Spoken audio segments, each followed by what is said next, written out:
우리가 먹는 식습관, 그 중에서도 어떤 거? 단백질과 레보도파하고는 어떠한 상호작용이 있다는 걸 알아냈어. 아, 단백질을 많이 먹었더니 약효가 이상하게 안 듣는 거야. 근데 진짜 웃긴 게 뭔지 알아, 이들이? 환자분들이 이거 알고 있을 것 같아? 모르시는구나. 그게 문제라는 거야. 공들여가지고 좋은 고기 사서 먹였는데 그랬더니 어떻게 더 힘들어진 거야. 도대체 레보도파랑 이 단백질이랑 무슨 관계가 있길래? 같은 약을 같은 용량으로 먹는데 내가 식사를 어떻게 하냐에 따라서 그 약의 약효가 달라질 수가 있다라는 거야. 그게 PD 상상이가? 이해가 돼? 그러니까 이런 거야. 예를 들면 내가 레보도파를 한번 먹을 때 250ml를 먹어. 아침에도 먹고 점심에도 먹고 저녁에 먹어. 그럼 250 아침에 먹을 때랑 점심에 250 먹을 때랑 저녁에 250 먹을 때랑 먹고 나서 약효는 비등비등해야 될 거 아니야. 근데 그게 밥을 어떻게 먹냐에 따라서 약효가 들쭉 날쭉 하다라는 거야. 이게 말이 돼? 안 될 것 같잖아. 세상에 그런 약이 어디 있어. 근데 레보도파는 그래. 그래서 오늘의 내용이 좀 중요한 거야. 환자들이 이렇게 얘기해. 똑같은 약, 똑같은 시간에 먹었는데 아니 이게 1시간이 돼도 계속 깔아지고 팔도 떨리는 것도 덜하지도 않고 다리 움직임도 둔해요. 뭐가 문제예요? 라고 진짜 질문해. 이걸 모르면은 그래. 그리고 모른 채로 계속 그러한 식습관을 갖는 거야. 거기에 대해서 오늘 얘기를 하는 거야. 단적인 예로 어떻게 하냐면은 우리 어머니도 그런데 주기적으로 세브란스 병원에 간단 말이야. 거기 이제 신경과도 가고 게다가 또 이제 우리 어머니는 뭐 치과도 문제 있고 뼈 부러져가지고 정형외과도 가고 경색하고 뇌출혈이 3번이나 와가지고 이제 뇌혈관 쪽도 간단 말이야. 그러니까 대학병원에 갈 일이 많고 한 번 가면 어떠냐면 알잖아. 엄청나게 많은 사람들이 대기를 하고 있어서 대기하고 교수님 보고 약 타서 집에까지 오는데 2~3시간 걸려. 아무리 못해도. 근데 우리 어머니는 4시간에 한 번씩 지금 약을 먹고 있거든. 그 병원에서 대기하고 뭐하고 하는 총 그 과정 한 2~3시간이 엄청나게 힘든 거야. 근데 만약에 그때 약효가 잘 안 나가지고 오프가 되잖아? 뭐 어떻게 되는지 알아 진짜? 너무 힘들어. 비단 우리 어머니만 느끼는 게 아니라 어느 정도 진행이 된, 즉 호행야 등급이 한 4단계 이상 된 환자분들, 그 가족분들이라면 다 느끼고 있는 걸 거야. 그래서 어떻게 하냐? 외래가 예약되어 있는 날은 이 식이 조절을 완벽하게 해. 약효를 최대로 높이기 위해서.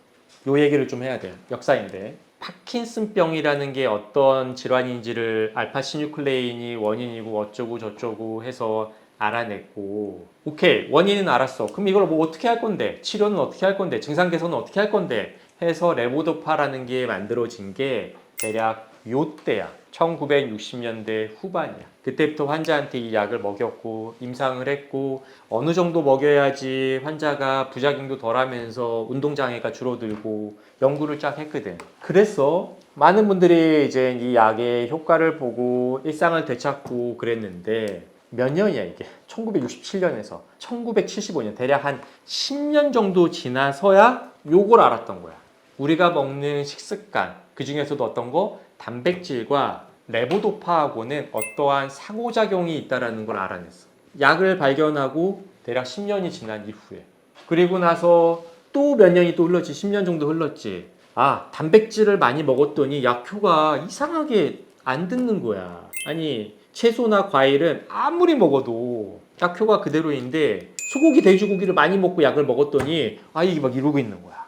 그 원인을 1983년에서야 알았어. 그리고 나서 1990년도에서야 이 파킨슨 연구하시는 여러 교수님부터 연구자들이 뭐를 만들었어? PRD라는 거를 공식화했어. 이게 뭐냐면 단백질 재분배 시기라는 거야. 파킨슨병 초기 환자는 전혀 관련 없는 얘기이고 진행이 꽤 많이 되신 분들을 얘기하는 거야. 보통 이제 호행야 등급이 3단계 이상이 되신 분들, 4단계, 5단계 이렇게 가고 있는 분들. 요게 1990년도에 이렇게 나왔다는 거야. 근데 진짜 웃긴 게 뭔지 알아, PD? 이게 나왔으면 진행이 많이 된 분들은 요 이론을 알고 하면 되잖아. 이 재분배 시기를. 근데 지금 몇 년도야? 1호부터. 벌써 또 30~40년이 됐잖아. 환자분들이 요거 알고 있을 것 같아? 모르시는구나. 그게 문제라는 거야. 초기엔 진단받은 환자는 몰라도 돼. 알 필요도 없어. 처음에는 단백질 아무리 먹어도 아무런 문제가 없거든. 내부도파 아예 안 먹어도 한번 건너뛰어도 아무런 문제 없어. 그냥 가.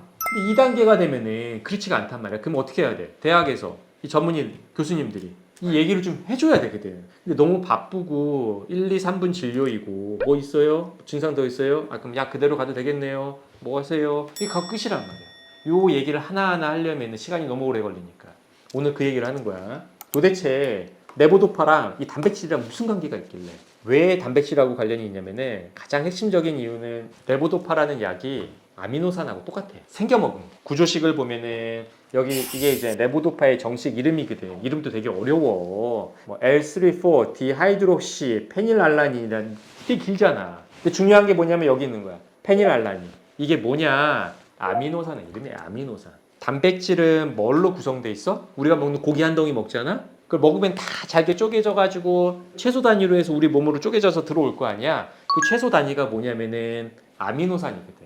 여러 가지 아미노산이 막 어마어마하게 많은 아미노산이 모여가지고 고기 한 덩어리가 되는 거야. 지금 무슨 얘기냐? 우리가 먹는 고기에 있는 아미노산과 요 레보도파가 우리 몸에서는 똑같은 거라고 받아들인다는 거야. 여기까지는 이해가 되잖아. 그치? 그러면 우리가 약을 먹거나 고기를 먹었을 때 다 소화기로 이렇게 들어오자. 입을 통해서 쭉 들어와서 우리 몸 안으로 들어와야 될 거 아니야. 이게 우리 몸의 안으로 안 들어오고 그냥 똥으로 나가버리면 안 되잖아. 몸 안으로 들어올 때 어떠한 통로로 들어와. 그 통로 이름이 뭐야? 바로 LAT라는 통로야. 뭐 이름까지는 몰라도 돼. 어쨌든 LAT라는 통로를 통해서 약이 우리 몸 안으로 들어온다는 거야. 근데 이 통로가 어디에 있냐? 두 군데 있어. 하나는 소장, 하나는 BBB, 뇌혈관 장벽. 결국엔 소장을 통해서 들어와서 뇌혈관 장벽을 통해서 어디로 가야 돼? 뇌 깊숙이에 있는 중뇌에 있는 도파민 세포까지 레보도파가 가야 되니까. 다 이해가 되잖아. 결론이 뭐냐면 이런 거야. 소장 점막과 뇌혈관 굉장히 긴 여정인데 우리가 먹는 레보도파가 이 두 군데를 통과를 해야 되는데 그 문이 LAT라는 그 문이라 그랬잖아. 그 문이 되게 넓을까 좁을까? 좁다라고 생각하면 돼. 우리가 먹은 고기를 먹었으면 거기 안에 아미노산이 많다 그랬잖아. 페닐알라닌 많어. 그거 다 어떻게 해야 돼? 그 소중한 거 먹은 거. 다 일로 들어와야 돼. 피가 되고 살이 돼야 되니까. 우리 몸에서 그 통로 입장에서는 레보도파나 고기에 있는 고기를 구성하는 아미노산이나 똑같은 거야. 우열이 없어. 그러니까 얘가 많이 막 들어오면 얘는 못 들어오고 똥은 밀려가니까 어떻게 돼? 통로를 지나쳐버리고 게이트를 못 빠져나간 거야. 깜빡하고 이렇게 꽉 차가지고. 이게 많게는 약효를 몇 퍼센트 떨어뜨릴 것 같아? 50% 가까이 떨어뜨릴 수도 있어. 아주 쉽게 얘기하면은 고기를 이만큼 먹고 배 터지게 먹고 약을 먹으면 그 약은 50%도 못 들어가. 연구에 의하면. 그러니까 이게 초기에 있는 사람이 아무런 문제가 없지만 우리 어머니 같은 사람은 뭐 집에 있으면은 약효가 좀 늦게 와도 그냥 있으면 되잖아. 이렇게 누워 있으면 되거든. 근데 무언가 일을 해야 되는 상황이라면은 이거를 모르고 그렇게 드시면은 또 환자분들이 어떠냐면은 파킨슨병 환자는 잘 못 드시기 때문에 대부분 어때? 근육이 다 빠져가지고 피골이 상접해요. 진행이 되면 될수록. 그러니 자식된 입장에서 항상 뭐라 그래? 아 고기 좀 드셔야 되는데 저녁에 먹으면 되는데 저녁에는 뭐 드시고 뭐 어디 가? 응급실에 가나? 대학병원에 갈 일 없잖아. 낮에 그걸 막 먹여. 그리고 이제 든든히 먹어야지. 또 오늘 아유 가가지고 대기실에서 기다리고 우리 어머니 힘들어 죽겠는데 어떻게 뭐라도 먹여야지. 공들여가지고 좋은 고기 사서 먹였는데 그랬더니 어떻게 더 힘들어지는 거야. 이미지인데 결국 우리가 먹은 게 식도를 통해서 위로 들어와서 여기서 위에 있는 여러 가지 효소에 의해서 막 갈라져 레보도파가 이제 껍데기가 벗겨지는 거야. 그 캡슐에 있는 안에 있는 레보도파 곡에 아미노산들이 콩콩콩 다 퍼지겠지? 그게 십이지장 통해서 이 소장에서 어떻게 돼? 혈관으로 이렇게 들어오는 거야. 근데 혈관으로 들어올 때 이 통로가 바로 LAT라는 그 통로인 거야. 이게 고기를 먹었을 때 그 단백질하고 경쟁한다라는 거고. 두 번째, 그래서 혈관으로 들어왔어. 똥으로 안 빠지고. 그 다음에 어디에서 또 한 번 통로가 또 있어? 이 뇌에서. 그때도 똑같이 뭐랑 경쟁하는 거야? 고기, 단백질. 꼭 고기만은 아니야. 콩이나 우유나 이 모든 두부 이런 것도 다 단백질이야. 이런 것들 단백질하고 또 경쟁해서 혈액에 막 도니까 이 레보도파 조그만 입자가 이 통로로 쏙 들어가야 되는데 만약에 이때 하필이면은 단백질을 먹어야 단백질 쏙 들어가면은 지나쳐서 가버리는 거야.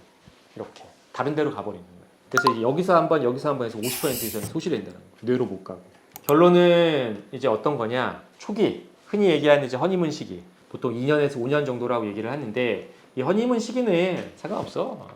약 좀 안 먹어도 큰 문제 없고 버티게 돼. 근데 허니문 시기를 지나서 약효 소진 즉 웨어링 오프가 이제 생기고 온오프 증상이 생기는, 그래서 양량을 늘려야 될 수밖에 없고, 예를 들면은 레보도파 하루에 복용하는 양이 이제 1000ml 이상 되는데 그런 분이 무언가 일을 해야 돼. 밖에서 어쩔 수 없이. 뭐 예를 들면은 가족을 만나, 친척을 밖에서 차를 한 잔 마시고 그럴 수 있잖아. 아니면 병원에 가든지 외래를. 그런 분들은 항상 사전에 단백질 시기를 좀 제한하는, 그래서 주로 탄수화물하고 지방질 위주로, 탄수화물로 많이 먹는 게 더 좋아. 탄수화물 위주의 식사를 하고 그 이후에 1시간 정도 시간을 텀을 두고 약을 먹고 무언가 일을 하는 플랜을 좀 짜야 돼. 그리고 환자가 짤 수 있는 건 아니야. 보호자가 해줘야지. 아마 지금 이 영상을 보고 계시는 환자나 보호자도 초기가 아닌 이쪽에 있는 중기에서 후기 쪽으로 가고 계신 분들 몰라가지고 오늘 아침에도 뭐 외래 가는데 아침부터 든든하게 먹어야 된다고 고기 먹여야지 이런 분 분명히 계셨을 거야. 그래서 이 영상 보셨으면 그렇게 하면 절대 안 되고, 단백질은 언제 먹어야 된다? 뭔가 일을 안 하고 그냥 집에서 쉬어도 될 때, 그러니까 즉 저녁에 아침하고 점심은 뭔가 눈을 뜨고 행동을 해야, 운동도 해야 되고, 그때는 단백질 제한 시기를 하고, 다 그런 게 아니라 어떤 사람만, 이러한 사람들만 그렇게 해야 된다. 그래서 이게 이제 여러 가지 연구 자료들을 보면 단백질 섭취 시기만 잘 조절해도 온 시간을 굉장히 많이 늘릴 수 있어. 무슨 얘기냐면 환자가 그러거든. 아, 내가 뭔가 약을 먹고 약효가 작용하는 시간이 점점 짧아져요. 단축돼요. 그래서 약을 한 번 중간에 더 먹어야 되겠어요. 이런 분들이 계신데, 만약에 그분들이 잘못된 식습관을 했다라면 식습관만으로도 약을 늘리지 않고 갈 수 있다라는 거야. 그게 더 우선이라는 거지. 결론은 그래서 밥을 어떻게 먹어야 되냐? 진행이 좀 많이 되신 분들, 약효 소진이 있으신 분들은 아침하고 점심은 어떻게 단백질 섭취를 조금 줄이거나, 혹은 단백질 섭취를 그래도 하고 싶다라고 하면은 약을 먼저 드시고 대략 1시간 정도 후에 단백질이 있는 식단을 드시면 돼. 무슨 얘기냐면은 우리가 레보도파를 먹고 이게 위까지 가서 위에서 캡슐이 깨지면서 거기에 있는 레보도파가 소장을 통해서 들어오고 이렇게 돌 거 아니야? 그게 대략 1시간이면 대부분 다 가. 그러니까 그것만 지나치면은 그 이후에는 단백질을 좀 먹어도 얘네들하고 경쟁하는 거는 굉장히 많이 줄어드니까 요 플랜을 좀 짜셔야 돼. 그래서 이 마지막 하나인데, 이거는 단백질하고는 조금은 관련은 없고 그래도 약하고 식이하고는 관련이 있어서, 약 먹는 시간과 밥 먹는 시간이 너무 이렇게 타이트하면 안 돼. 약을 먹는 시간과 밥 먹는 시간은 최소 30분 이상을 텀을 둬야 돼. 왜? 밥을 먹으면은 음식물이 여기서 좀 머무르는 시간이 있거든. 그래서 만약에 음식물이 여기에 꽉 머물러 있어, 위에. 그리고 파킨슨병 환자는 어떤 게 있냐면은 이러한 용어가 있어. 위 배출 지연이라는 용어가 있어요. 용어가. 위가 잘 움직이지 못해. 얘도 다 신경에 의해서 움직이는데, 작동하는데, 알파 시뉴클레인에 의해서 어떻게? 미주신경이 어떻게 된다 그랬어? 먼저 공격받는다 그랬잖아. 얘네들이 공격받아가지고 신경이 제 역할을 못해. 움직이지도 잘 못하고 소화 효소도 잘 못 끊고, 그러다 보니까 얘네들이 기능이 떨어져서 음식물이 빨리빨리 이렇게 가야 되는데 그걸 잘 못해. 그러다 보니까 위 배출이 잘 안 돼, 음식물을 먹으면. 그런 사람이 약을 2, 30분 만에 먹어버리면 얘가 지나가지 못해. 그러니까 약효가 어떻게? 여기에서 머물러가지고 계속 있는 거야. 빨리빨리 먹고 약 먹으면 바로 2, 30분 후에 온이 돼야 되는데 그게 잘 안 되거든. 그래서 이 밥 먹고 바로 약을 먹으면은 이 약효 지연, 이 위 배출 지연 음식물 때문에 요만큼의 약효가 더 늦게 나타나.